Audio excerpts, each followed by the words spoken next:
दफा का जिक्र है। एक सरसब्ज व शादाब जंगल में एक गीदड़ रहता था।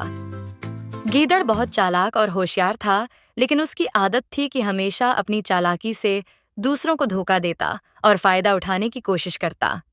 इसी जंगल के करीब एक दरिया था और दरिया के उस पार खरबूजों का एक वसी खेत था। गीदड़ का दिल खरबूजे खाने को चाहता, लेकिन दरिया गहरा था और गीदड़ तैराकी नहीं कर सकता था।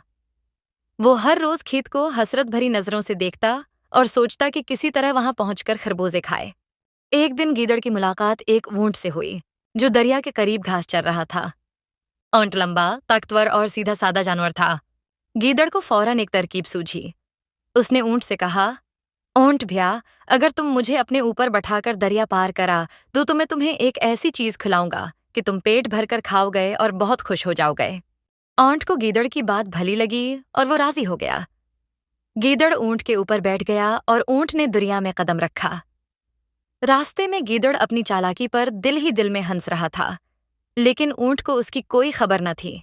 जब वो दरिया के पार पहुंचे तो ऊंट ने कहा, गीदड़ भाई, मैंने तुम्हें दरिया पार करवा दिया है, अब तुम अपना वादा पूरा करो। गीदड़ ने कहा, वो सामने एक बहुत बड़ा खरबूजों का खेत है, आओ हम वहां से पेट भरकर खरबूजे खाते हैं। जब वो खेत में पहुंचे तो दोनों ने खरबूजे खाने शुरू किए। ऊंट आहिस्ता आहिस्ता मजे से खरबूजे खा रहा था, लेकिन गीदड़ जल्दबाजी में खरबूजे ज्यादा से ज्यादा खाने की कोशिश कर रहा था। कुछ देर बाद गीदड़ को शरारत सूझी। वो ऊंट से बोला, भाई ऊंट, मैं तो खरबूजे खा चुका हूं।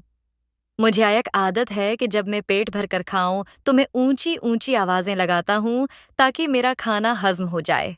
ऊंट ने हैरान होकर कहा, ये वक्त आवाजें लगाने का नहीं है, हम यहाँ छिपकर खरबूजे खा रहे हैं। आवाजें सुनकर उसका मालिक आ जाएगा तो हम पकड़े जाएंगे। लेकिन गीदड़ ने बात न मानी और जोर जोर से आवाजें लगाने लगा। गीदड़ की आवाज सुनकर किसान खेत की तरफ दौड़ा। किसान को आता देखकर गीदड़ तो तेजी से झाड़ियों में छिप गया, लेकिन बेचारे ऊंट को भागने का मौका न मिला। किसान ने ऊंट को खूब मारा और उसे खेत से निकाल दिया। दरिया के किनारे पहुंचकर गीदड़ झाड़ियों से बाहर निकला और हंसते हुए शरारत से ऊंट को बोला, देखा भाई, मेरा गाना कितना खूबसूरत था। ऊंट ने कहा, चलो कोई बात नहीं, ऐसा होता रहता है। लेकिन दिल में गीदड़ को सबक सिखाने का फैसला कर लिया। ऊंट ने कहा, चलो अब मैं तुम्हें वापस दरिया पार ले चलता हूँ। ऊंट के कहने पर गीदड़ खुशी खुशी उसके ऊपर बैठ गया। ऊंट दरिया में चला गया। जब वो दरिया के दरमियान पहुंचे तो ऊंट रुक गया और बोला, भाई गीदड़, मुझे भी एक आदत है कि जब मैं खाना खाता हूं तो मैं पानी में लेटकर आराम करता हूं। गीदड़ रोते हुए कहता, न भाई, ऐसा न करना, मैं डूब जाऊंगा। लेकिन ऊंट ने उसकी एक न सुनी और पानी में बैठ गया। गीदड़ पानी में गिर गया और गोते खाता हुआ बड़ी मुश्किल से दूसरे किनारे तक पहुंचा। ऊंट ने मुस्कुराते हुए कहा, दोस्त, जैसा करोगे वैसा भरोगे। ये कहकर ऊंट अपनी राह चल दिया और गीदड़ को अपनी शरारतों पर पछतावा होने लगा। तो बच्चों, हमने सीखा है कि अगर आपके साथ कोई गलत हरकत करे तो उसको ऐसा सबक सिखाओ कि वो हमेशा याद रखे और दोबारा ऐसी गलत हरकत कभी भी न करे।